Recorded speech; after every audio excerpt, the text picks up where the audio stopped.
CCC in Gujarati unit 4.4.2 function. આ યુનિટમાં આપણે ફંક્શનનો પરિચય, અર્થ, પ્રકાર, તેનો ઉપયોગ કેવી રીતે કરવો, ઉદાહરણ અને તેના મલ્ટિપલ રેફરન્સ વિશે અભ્યાસ કરીશું।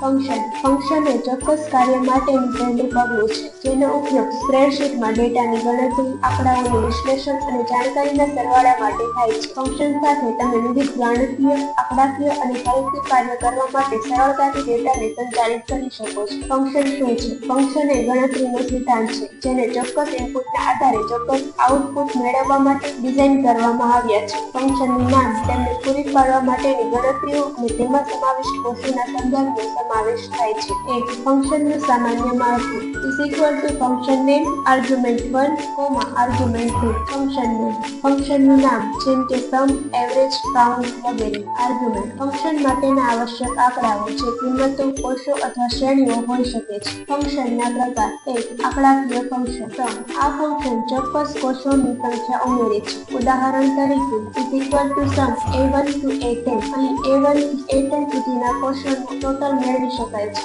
એવરેજ આ ફંક્શન પસંદ કરેલા કોષોની સરેરાશ ગણતરી કરે છે। ઉદાહરણ તરીકે average b1 to b10 minimum or maximum આ ફંક્શન શ્રેણીમાં મિનિમમ અથવા મેક્સિમમ મૂલ્યોને શોધે છે। ઉદાહરણ તરીકે mean c1 to c10 અથવા max c1 to c10 બે આંકડાકીય ફંક્શન કાઉન્ટિંગ આ ફંક્શન ખાલી નહીં હોય તેવા કોષોની સંખ્યા ગણે છે। ઉદાહરણ તરીકે counting e1 to e10 ત્રણ ટેસ્ટ ફંક્શન કોન્કેટિનેટ આ ફંક્શન અલગ ટેક્સ્ટને જોડે છે। ઉદાહરણ તરીકે concatenate a1, b1 a1 અને b1 ને અહીં જોડે છે। લેફ્ટ ઓર રાઇટ આ ફંક્શન ચોક્કસ સંખ્યાના અક્ષરોને ડાબે અથવા જમણે તરફ કાપે છે। ઉદાહરણ તરીકે left a1, 5 a1 માંથી ડાબેથી 5 અક્ષરો કાઢે છે। 4 તારીખ અને સમય ફંક્શન ટુડે આ ફંક્શન વર્તમાન તારીખ આપે છે। ઉદાહરણ તરીકે today now આ ફંક્શન વર્તમાન તારીખ અને સમય આપે છે। ફંક્શનનો ઉપયોગ કેવી રીતે કરવો?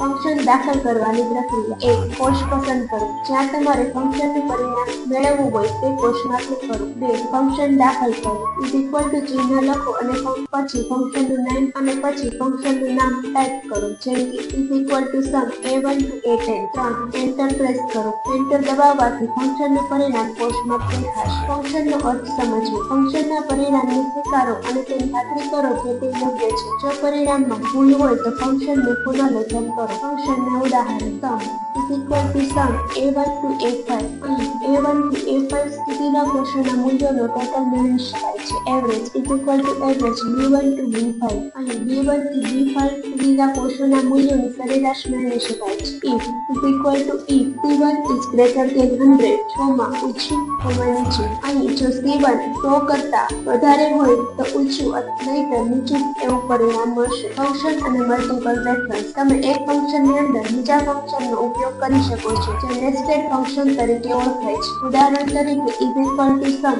a1 to a10 plus average b1 to b10 thank you.